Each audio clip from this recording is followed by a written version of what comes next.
Hey everybody, welcome into another edition of Make Every Second Count Live. Now, I am Jeff Marconette Jr., your host and international award-winning Make Every Second Count speaker. I absolutely love doing this show because I love helping other people get from where they are to their best life. And I know that each and every person out there can live their best life. Why? Because you see, when I was 17, I was involved in a serious car accident. I was told I would never walk again after spending 2.5 months in a coma. But here I am today, and I want to show everybody that they can do it too. So tonight, I ask you guys if you would please, please tag at least 3 people in the comments for me. Invite people to watch it. Share this video out wherever you can. And let people know that this is the show that tries to help them. So, with no further ado, I would like to bring to the stage Ken. Hey, Ken, how are you this evening? Hey Jeff, how are you today? Oh, I am fantastic, man. I have absolutely no complaints about anything. Fantastic. Yeah, it's good to see you on here tonight, and I hope we Thanks for get having a me. large crowd here, a large crowd of people to watch with you or watch us. Yeah. Yes. All right. So if you would like to go ahead and introduce yourself, I'll let you go ahead and do that. All right. So my name is Ken McCullough. I live in a small town called Beechwood in New Jersey, right by the beach. Um, I have a master's degree in exercise science. Yeah, I work in fitness. I train people in home, but more importantly, what I do as my passion is helping people be better, helping be better, and those people are right. For me, it's helping people in sobriety. In sobriety, use fitness, nutrition, and mindset work to further their sobriety. So that's where my passion is right now. Yeah, but at the end of the day, I just want to save the world. I want to help people. That is awesome, man. I thank you so much for going through that and telling everybody what you do so they can all understand how amazing of a person you are, like I already do. So I have to ask, Ken, has there been anything that you've had to go through, or as I like to say, grow through in your life to get to where you are now? Yeah, honestly, I don't want to. I've been through a lot in my. I don't want to say it's short life, but I've been through a decent amount of things. As a kid, I graduated high school close to 300 pounds, and I went through a lot of mental health struggles. It came to the point where I was 17 and I tried to kill myself. And then as life furthered on, I got one DUI at the end of my undergraduate career, and I didn't learn from that, and I got a second one in my early 30s. So and it's just keep on rolling with the punches, and just like everybody else, we just keep overcoming. We've all been through this COVID mess, so we've all had some kind of story of overcoming there Yeah. too. So it's one thing after another. I like to keep hopping obstacles. So, if I may, you don't have to answer this, but if I may, can I ask why you tried to off yourself? Honestly, when I was in high school, it wasn't. It was really like it would end up being. When you look at it now, it was really. I guess there's no dumb things, but it was. I had a best friend and a best girl that was a friend who I really also had a crush on, and behind my back they started dating, and man, I just didn't know how to handle my emotions, and I lost it, and I just didn't want to be there. Um, and Yeah, I mean, I came to pretty fast, but you had to go through when you do something like that as a kid. You have to, I got sent away to um, like a mental institution for a week to kind of just talk about it and learn from it, and yeah. And I realized like it wasn't worth it at that point. Life is, what I've tried to preach people who ever trying to say, I want to end it or something like that. I say there's think about the people around you. Think that you just have so much more to offer in life. It's not worth. There's nothing in this world worth offering yourself. And I try to tell people that it's and yeah. Yeah. I work quite a bit in that suicide prevention field, and it's something that I just hate to see, and especially because it is coming up more in, well, I would say high school kids, but it's always been there in high school kids. It's coming up more and more with kids younger than high school, and that is completely shocking to me because I never had any thoughts like that when I was growing up. And it's just strange to me that people think that way nowadays. Yeah. I mean, even when I was younger, being overweight, I didn't really have very high self-esteem. I was always being picked on, bullied. So it wasn't that much of a stretch. I mean, it sounds, but so it's hard. And now we live in the social media age where we're constantly comparing ourselves to, and the kids are, to what's on Facebook, Instagram, whatever. It's sad. I can see that I can see why it's on the rise. It's hard. Yeah, things are hard, but I don't feel that that should ever even be an option. And No, that's why we need to keep. That's why that's a cause I always like to donate to and promote in my social channels. It's even men, a lot of men our age struggle with the strains of being the man, be a man, and you have to be the provider. You have to be everything, and a lot of guys struggle with that. And that suicide in our age group is also quite high because they just don't know what to do. It's either that or it leads them to alcohol abuse to kind of just numb themselves. yeah, so I know you said that you had 2 DUIs there. Yeah. And so was alcohol something that you used to numb yourself, as you say? Alcohol was my cure all. Alcohol, I was, having very low self esteem. Alcohol was, you know, you know, I have social anxiety and I still do. Like you can't cure yourself. You just learn to work with it better. Social anxiety. So for me, drinking made the shy kid in the corner at an event just kind of the life of the party, Casanova. Exactly. Hey. You know. So and I also it was also a coping mechanism. Like I can remember like after a breakup, grabbing a 4-pack of like the highest APV of craft beer and a half a bottle of tequila that I had in my condo I was living at the time, and downing them all within a few hours just to cope. To just kind of so yeah, it was my everything. Pain, drink. Socially anxious, be comfortable, drink.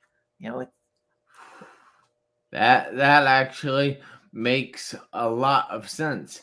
You see, like after my accident, when I was just going through my life trying to get back to normal, I I would say I had a drinking problem because I went out every night of the week. It didn't matter. Monday, Tuesday, Wednesday, Thursday, Friday, Saturday, even Sunday. And I wasn't going out just to go out. I was going out to get drunk. If I wasn't getting sick by the end of the night, there was something wrong with the way I was doing things because I was seriously drinking that heavily. yeah, So it, I understand everything about that because I found it easier to, all right, I walk with, it's a little funky when I walk, and I talk kind of slow. And in fact, I have people that think I'm drunk all the time, even when I'm stone cold sober. But it was much easier to deal with things if people said that when I was actually drunk. If I actually had the excuse that, hey, I've been drinking, it's fine and dandy. I'm not driving, but I've been drinking. So I found it easier to deal with things when I drank. Yeah, Oh, I still drink. Don't get me wrong. that's as long as you're safe. That's all that matters. Yeah, but I don't drink the way I used to drink. So, guys, tonight we're here with Ken, who works in fitness, in sobriety, and in mindset, or with a mindset, and he helps other people live the life of their dreams through fitness, sobriety, and mindset. It's pretty darn cool, guys. I ask you again if you would please share this episode out, invite other people to watch it because I know they can grow from it. If you do have any questions, don't be afraid to put them in the comments and I will read them. If you are watching live, please tell us where you're from. Heck, if you're watching a replay, please tell us where you're from. But we thank you guys so much for joining us tonight. So, Ken, how exactly does fitness help you get to where you want to go and keep you into that life? So, fitness, fitness helps with a lot of things. But when we talk about, especially when you're quitting alcohol, your mind kind of goes through this kind of dopamine roller coaster. It takes a while for it to kind of reset. So fitness, is a natural way to get a dopamine boost. So that's why it works perfectly with especially early sobriety. So working out, getting that exercise high, get your dopamine levels up, boost your serotonin. It's the perfect replacement for alcohol. And a lot of times, most of the people I've seen in this space that I've talked to, most are those ones who are long-term success do some kind of physical activity. It's important. I mean, it's important for everything in life, but in this space, I feel it's a great compliment, and it gives you something to do versus. So, how much physical activity do you suggest a person be getting? And should every person from 10 up to 100 be getting that same amount of exercise? So the ACSM, the American College of Sports Medicine, always recommends about 150 minutes a week at minimum. So you break that down. That's that's not, you break down your week. That's not really a ton. But without taking a number off, if you just do something to move your body every day, whether it's 10 minutes, whether it's 20 minutes, whether it's 30 minutes, it can be beneficial.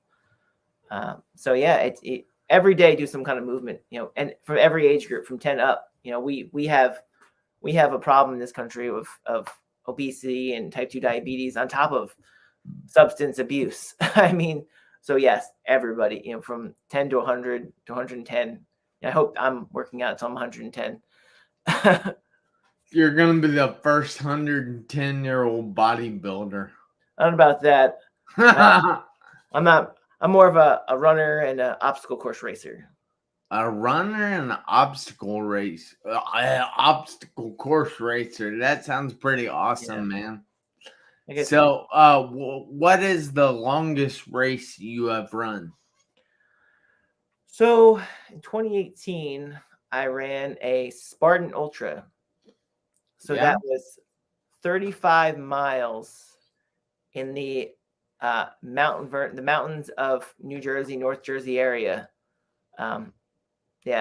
That was Good pretty long. job, man. That was a rough one. I took some time off after that, I'll tell you. Yeah, how many days did it take you to recover after that? Probably like, I mean, I was probably exercising lightly for the week right after. I mean, I didn't start running again for at least 2 to 3 weeks afterwards, but I Yeah. didn't jump back into long endurance for quite a while after Yeah, that. yeah, that's awesome, man. So I have to ask him. Well, I know that you have strategies for other people to get past what they're dealing with because I know personally that you're a coach. And I know that you're a successful coach, so you must have some kind of tips or some kind of strategies, tools to help people that are dealing with something. If it's not sobriety, maybe it's the suicidal ideations or just mental health problems or the lack of a job. There's so many things that people can be suffering with in this world today. And I really just want to help people in general. So, how exactly do you help your clients get past what they're dealing with? It starts with, I hate to be cliche, but everything happens for a reason. I'm a semi-religious man, and God doesn't put us through these struggles just for shits and giggles, so to speak. Excuse my French. You know, there's a purpose. Um, you know, and you have a purpose for going through what you're going through, but you're never gonna be down for all ever. There's the sun will always come out tomorrow. It's just digging deep, and you have to dig deep into your past experiences. I just got done. I just was a part of a collaborative book project, and my chapter was on resilience. And resilience is kind of, you know, obviously it's the ability to get back up. And resilience is kind of a muscle you build. So if you're not going through hard times right now, you're continuing to build that. You're continuing to work on your positivity, seeing the good in every bad. But when times are tough, you have to know that tough times don't last. You have to get up and you got to do something to help fix your situation. For me, like when I got my second DUI, I thought my first instinct was everything's over. Like I'm done. Like I'm losing my license for 2 years in New Jersey with poor public transportation. Like what am I supposed to do for 2 years? Yeah. And yeah, for at least half a day, if suicide popped in my head again, and how am I going to get through this? And that was the precipice for change in my life. I had a cushy full-time, great state benefits job in fitness. I was teaching at a college, and I still teach at colleges, but so everything was grand, and I could have just kept all of that. I could have just walked to work. I was close enough, and I realized I wasn't happy, and that was my precipice for change. Every time I've gone through something bad, it's been a precipice for change. So you have to you go through we're all gonna, when something bad happens, we're gonna go through that remorseful, that upset time, but you have to dust yourself off. You have to kind of look at the situation and see the positives in it. There's always a positive, and just keep moving forward. Look for one small victory, whether it's getting up, whether it's applying for one job if you're unemployed, whether it's even just taking some job that doesn't pay all the bills, just one little thing, and just keep that momentum rolling forward. So you're basically saying celebrate the little things, celebrate the small little wins in life. Because it just cascades and just keeps rolling and keeps rolling and keeps rolling to you're this boulder rolling down a mountain of success, and you're back to where you want to be, or even better than you were before. That is fantastic. Now I'm going to show you one of my favorite pictures here. So this I know it's not the most positive picture in the world to a lot of people, but that I can, how many positive things I can pull out of that picture. Absolutely. Yeah, no. And I just like to show people that how about the dad and baby are still alive, or the dad still has loved ones out there because he's on the phone at the moment. Hey, look at this. The dad, it doesn't seem to be losing his hair like a lot of guys. The sky is actually blue. The grass is actually green. The trees in the background actually still have leaves. It's pretty amazing. When you change the way you look at the world around you is going to change because you're going to see that stuff. And that, just like you're talking about that ball is going to roll down that hill and it's going to gather up lots more positive things. And you're going to see more positive things. So I think it's pretty darn amazing. I happen to love that picture, Yeah, and I'm even, sorry for going on a rant you know, here. even in that picture, you see all that rubble, but in every disaster, everything gets built up even better than it was before. Yep. All of that's going to be rebuilt and even better than it was before. Yeah. Yeah. That's pretty awesome. You got to think about that, guys. It takes a lot to sometimes to pull the positive out of things, but it's there. I promise you that. No Absolutely. matter what situation you're going through, there's positive in it. And change means an opportunity for growth. It doesn't mean that things are changing just for the sake of changing, but it's offering you an opportunity to grow beyond that Yep. thing. 100%. So, do you have any other suggestions for people that are going through something besides just grab onto that little thing and look for Yep. the positivity? It's also not, don't be afraid to seek help. And especially goes to our fellow male brethren out there, because we are the most stubborn, who think we can do everything on our own, and we don't ask for help, Me? right? Not me.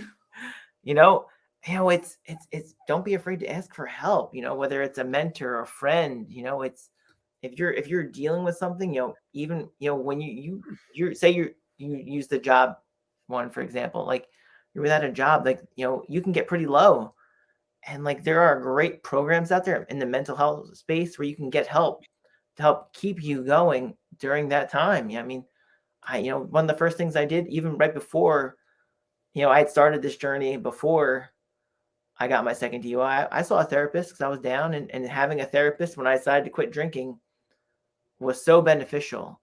And when I quit my job, I had a therapist, a low cost therapist, county was, and it kind of helps. You can't be afraid to ask for help. There's help out there for everything. You've just got to look. We've got the internet. You've got free public libraries. Don't be afraid to ask for help. You know, it's great, to be strong, but we all need help in community to move forward. Yeah, that's so true.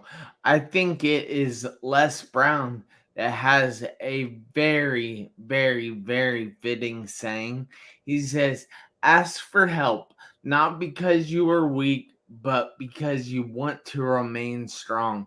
And ask for help and don't stop until you get that help." So that's somebody that has really made a lot of himself. And we have Ken here, you have me here. We're all telling you, don't be afraid to ask for help. I just want to extend a hello to Chester Lee Doyle, also known as Coffee Cup Chuck. He's watching us from Kansas City. We have my dad who is watching us from across the street in Piqua, Ohio. And then we have Ben Bruce who is watching us from Lagos, Nigeria. So this is an international show. Awesome. Hope you And guys are enjoying. we hope that you guys are all having a great evening. But Ken, you were talking a little bit about a book there, a book that you co-authored. Can you please tell other people how they can get a hold of you and how they can get a hold of that book if they want to. All right, so you can find me on Facebook at Ken McCullough 14. It's on the screen here. They couldn't give me anything else on Facebook because I think McCullough is such a popular name. Instagram, SoberFit Ken. And on Amazon, the book is What's Next. And this is a book I co-authored with 27 other of the top fitness and wellness professionals in the country and the world. We've got an author from Australia.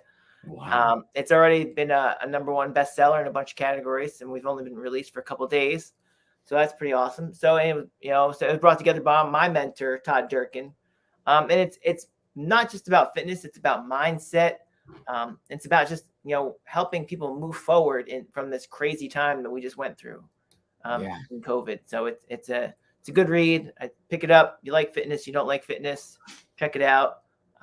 Follow me. So, SoberFit Ken Instagram, and Ken McCullough 14 on Facebook. That's awesome, man. Thank you so much for taking the time out of your busy evening to be here with me and my viewers. I find it pretty amazing. But I have one final question. Sure. And this one might stir up all kinds of negativity in the comments. I don't know. But what did you think of COVID? What did your mind tell you about COVID, or how did it affect you? I mean, for me, the fitness industry was just was rocked. Like, we were shut down. I remember the day that my gym closed down that I was working at, and we closed at 11 a.m. on March 16th, 2020, and it never reopened. We closed. That gym closed. And it was, for me, it was, I looked at it as an opportunity. I was on my own. I can help people in whatever way I want to now. And there's no constraints from my gym. So I could do whatever I wanted, for me, it pushed me to just go deeper and help more people. I hopped online and I started more online programs. And then when the parks opened back up, I was right outside training people in the park until it got too cold. It was Zooming, it was this, it was that. It was just, and it brought me to this spot right here. Substance abuse skyrocketed during COVID because people just didn't have anything to do. So substance abuse just skyrocketed. So we have more of a substance abuse and a mental health problem in this country than we ever did before COVID. So, I looked at, my experiences in life, and I was like, I went through this for a purpose, and that purpose was to help more people. So it was that COVID was that precipice of change for me to go out there and serve this community, in the mental health space, help those who struggle with substance abuse to get past it, move forward in their lives. And so, COVID was a rough time. And I think, it brought out a lot of good in people and helped, some people, we lost a lot of lives, we lost businesses, but it also helped promote a lot of change in the way we think about the world and how we do things. And for me, it just propelled me towards helping more people, which is what I want to do. That is phenomenal, I have to say. Great answer. I know I put you on the spot with that one, and I appreciate your thought process of pulling something positive out of that. There's a positive. I hate to say, and most people, there's a positive to every negative. It's just, there's always some good that's come out. For me, when anything negatives happen, and I think a lot of people, if you really sit down and think about it, when something bad happens, even if you look back on it, some good came from it. Yeah, exactly. So, guys, I know Ken has given you a lot to think about here, and I hopefully have added a little bit as well. And Ken, I ask you if you would please put all your handles in the comments after this show. And then I need each and every person out there, including you, Ken, to do me a favor. I need you guys to make every second count. Why? because you never know when the seconds are going to run out on your one life. Hey guys, have a great night. I'll see you back here next Tuesday, 7 p.m. Eastern Time. Thank you so much again, Ken. Thank you for having me. You can stick